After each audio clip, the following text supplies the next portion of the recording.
before I tell you guys the 5 things that I hate about my 2023 Jeep Wrangler Rubicon 392, I want you guys to know that I really had to nitpick this thing to actually find 5 things that I hate, because this Jeep is such an amazing vehicle that it was super difficult to even come up with a list of 5. So basically just things that if you are planning to buy a 392, just things to look out for and things that I have noticed as well. So these aren't things that I actually hate. There's just things that, you know, could be an inconvenience to some people, but in all reality, it's a 392. There's really nothing that I actually hate about this thing. So starting off with the #1 thing on my list is the paddle shifter response time. All right, so we're in 3rd gear right now, and I'm not going to do anything crazy. Shift. All right, so right there, you guys probably heard it, but it was probably about, like, I don't know, a second delay between when I actually hit the button and when the Jeep actually shifted. Now this Jeep having the same 392 Hemi 6.4 liter V8 that's in the Challengers and Chargers, I was expecting to have the same kind of paddle shift response time that I had in my Challenger Scat Pack. So I was actually kind of surprised when I got in this Jeep and put it into manual mode and actually like tried shifting it with the paddle shifters. It was actually very slow, as you guys saw in that video. Now, you know, obviously it's not meant to be a performance vehicle because it's a Jeep after all. It's made for off-roading purposes, but with this kind of engine, this kind of power, and this kind of performance expectations, I definitely would like to see some more shifter response time. Now, I'm not saying that the actual shift times are slow, because they are pretty quick. Just the time from when you actually hit the paddle to when the Jeep actually shifts. So as you guys saw, it probably takes about a second, which really doesn't seem like a long time whatsoever, but you would expect it to be instant in a vehicle like this. Now, if you're driving like a Porsche with a dual clutch transmission or even a GTR, you know, those things shift basically instantly. And even my Challenger Scat Pack, it had very fast shift response times as well. So this thing being a 392, I definitely would expect it to have similar shift response times as the Challenger and Chargers. So they might have just changed something in the TCA. Maybe the transmission might be a little bit different. So that's probably the reason why the shift response time is just a little bit slower in the Jeep Wrangler 392 as opposed to any other Hemi 392 vehicles such as the Challenger or the Charger. Now for the #2 thing on my list here, we're actually going to hop inside the Jeep here, and I want to show you guys something on the inside. So as you guys remember, in one of my first videos that I filmed with this Jeep, I did mention that one of the options that I wanted to get but was not able to get is the headliner. Now for some reason, the Mopar headliner just was not available at the time that I ordered this Jeep. So of course I still went ahead and ordered it, but as you can see, the roof is completely bare and it has that white, like, cheap fiberglass looking roof or ceiling right now. So as you guys know, I definitely am planning on installing a full Cover King headliner for this thing, so I will be posting a video on that as well. But I wanted to point out how kind of cheap this looks without the headliner. So even in the back there, you can see, even on the side windows and the roof, all around the trunk space, it just kind of looks overall cheap to me. Now, with a Jeep this expensive, and being like the top of the line best Wrangler you can get, basically best Jeep you can get, I really would have expected to have a better looking roof, or at least a full headliner from the factory completely stock, not as an additional option. So like I said, not really a huge deal, but I don't know if you guys can hear this on video, but there definitely is a little bit more of an echo, and you just kind of feel like you're enclosed in, like, I don't know, like a shipping container basically, if you're inside this Jeep with no headliner. So, and it also does kind of affect the insulation. But of course, it's really not a big deal. Like I said, you do hear more noise from the outside. It is harder to keep this thing hot or cold depending on what temperature you want. So, you know, I really just would like to have a full headliner, which I am installing on my own. But I think for a Jeep that's this top of the line and this expensive, I definitely would have liked to see a full headliner, completely standard from the factory. Here's a quick look at the trunk space. As you guys can see, we do have the full exposed white fiberglass look, which, you know, I'm not really a huge fan of, but then again, it is a Jeep Wrangler 392. But, you know, at the same time, I definitely would like to have a headliner from the factory, like I said. Yeah, I just wanted to show you guys a quick look at what the trunk space looks like with the white fiberglass kind of cheap looking roof here. Even with the Mopar factory headliner option, it wouldn't even cover the entire, like, white space that you see. So these areas here would still be exposed fiberglass that you see right here. the actual Mopar headliner option would just cover up like the actual panel, so you would still see a lot of this white part that you see right here, kind of like the cheap looking material. So even though there is a headliner option from Mopar, it's still not going to cover the whole entire ceiling. So in my opinion, it still does look just a little bit cheap with the Mopar factory headliner, but of course even more cheap without that headliner and just that bare white fiberglass roof. Now I don't want you guys to judge me too much on my number 3 thing that I hate about this Jeep, but number 3 on my list is the fact that there's no side steps on this thing. I want to show you guys how difficult it is for me to actually get in this Jeep because of how high off the ground it is. So if you look right here, I literally have to step up into the Jeep instead of just stepping into it. Basically what I'm going to do is put my hand up on the handle and then just jump right in. Show you guys how I do it. As you guys saw there, it actually does take quite a bit of effort to actually like jump up into this Jeep.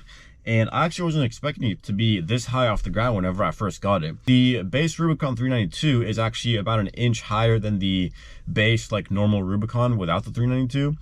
And then the Extreme Recon package that I have on mine actually adds an inch and a half on top of that. So the 392 with the Extreme Recon package is about 2.5 inches higher than a normal Rubicon. It really doesn't sound like much, but to be honest, it actually did make a huge difference just in the fact that, you know, I actually have to step up a lot more. And obviously it does also have those 35-inch tires, which those I believe also add another 2 inches on the actual height of the 392 with the Extreme Recon package.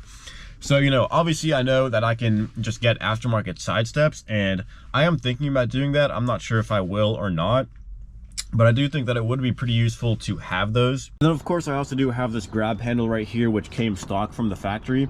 So this definitely also helps when actually like jumping into this Jeep. So I was just thinking about like whenever I'm washing this Jeep, it would make it a whole lot easier to have something to actually step onto, just so I can wash the roof of the Jeep whenever that time comes. But I want to hear your thoughts on the side steps down in the comments below, so definitely let me know what you think about those. Now, the number 4 thing that I hate about my 392 actually just comes with the fact of it being a 392, and that is the size and weight of this thing. Now this thing, just looking at it coming down the road, has a whole bunch of road presence. As you can see right here, it's definitely very wide, obviously very tall, has those 35-inch tires with those extended fender flares right there to actually clear those tires, and that of course comes stock with the Extreme Recon package. So just looking at this thing coming down the road, you know, like I said, it has a bunch of road presence, just like the Challengers and Chargers as well.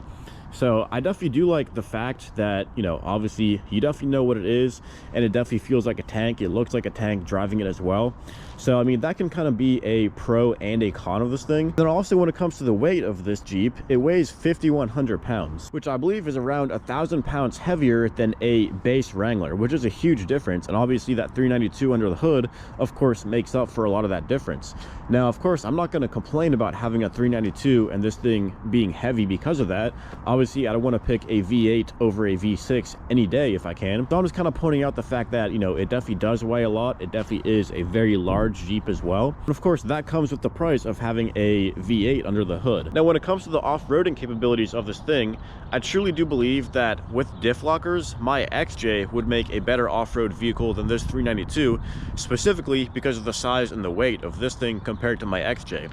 Now, my XJ is super compact, makes it very good for maneuvering around trails in, you know, tight spaces as well. And it also weighs around 3,400 pounds. So the size and weight of my XJ compared to this thing definitely put my XJ at a huge advantage compared to my 392. So like I said, the only thing that's holding my XJ back from actually being a better off-roader than my 392 is just the fact that it has open diffs. So if I put diff lockers on my XJ, I think it would be able to keep up and actually outperform my 392 on off-road trails.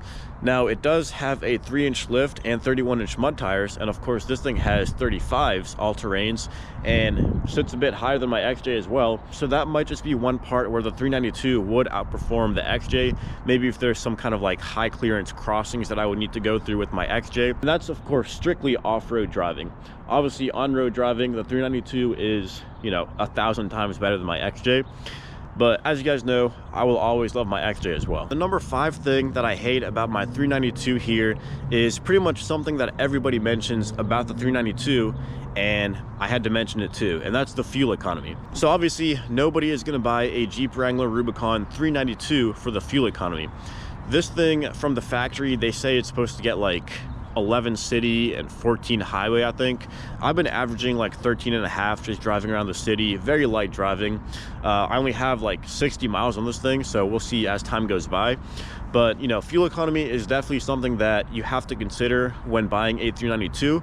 And of course, I obviously knew that it was getting terrible fuel economy, even worse than my Challenger got, because of course this thing weighs a lot more and is basically shaped like a brick, so that doesn't help whatsoever. If you do care about the fuel economy and you want to get a Wrangler, definitely go for the 4xe, the hybrid Wrangler, because it does have the same amount of torque as this thing, 470, and it also gets like 50 miles per gallon, where this thing gets like 13 or 14. So I definitely do think that the hybrid 4xe Wrangler is definitely another great option for off-road enthusiasts and Jeep enthusiasts if you do care a little bit more about fuel economy. For me personally, I care more about hearing that V8 rumble under the hood of my 392, and I don't care if I get 8 miles per gallon or 13 or 5.